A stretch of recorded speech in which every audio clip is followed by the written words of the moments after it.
ब्राह्मणवाडी यात यवतमाळ अमरावती हायवेवर एक ॲक्सिडेंट झाला. तिथे 6 लोक जखमी झाले. इथे आपल्या हॉस्पिटलला आणल्यावर त्या सर्व पेशंटला इथं सोयीसुविधा पाहिजे होत्या त्या प्राथमिक उपचार इथं सुद्धा मिळत नाही. इथे डॉक्टर नाही, इथे डॉक्टरसुद्धा पण नाही, इथं कुठला स्टॉप नाही. कुठला स्टॉप नसताना इथे ॲम्ब्युलन्सही हजर नाही. पाऊण तास ॲम्ब्युलन्स हजर नाही झाली.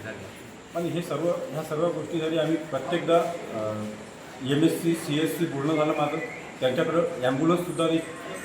आपल्या इथले कर्मचारी मुख्यालयसुद्धा राहत नाही. आपल्या इथं पिण्याची समस्या, पाणी पिण्याची समस्या, आपल्या इथे संडास बाथरूमला पाणी नाही. सगळीकडं घाणीचं साम्राज्य साचलेलं आहे. हे तुम्ही प्रत्येक आजूबाजूला या आवारात तुम्ही चेक करू शकता. मी फक्त बोलत नाही, हे बोललेल्या या सर्व गोष्टी तुम्ही अनुभवा. इथले संडास बाथरूम सर्व चेक करा, तिथे पाणी नाही आहे. हे आता मी 2-3दा प्रत्येकदा इथे येऊन गेल्यावर इथे प्रत्येक गोष्टी थोडीशी यांनी दुरुस्ती केली आहे सध्या. फक्त आता ह्या बाथरूमला इथं पाणी नाही आहे. आपल्या बाथरूमला मी विनंती केली प्रत्येकदा इथे इथेच पाणी नाही आहे. हे सांगा किती दिवसापासून त्यांना मी तक्रार केली आहे. मी नगरसेवक म्हणून त्यांना प्रत्येकदा सांगत असतो. प्रत्येक महिन्याला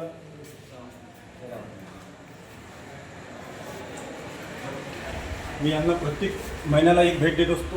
या भेट देत असताना इथं पूर्ण दुर्गंधी, साफसफाई नाही आहे. कुठेही गेलं तरी तुम्हाला कचरा दिसेल. त्या बाथरूमला संडास बाथरूम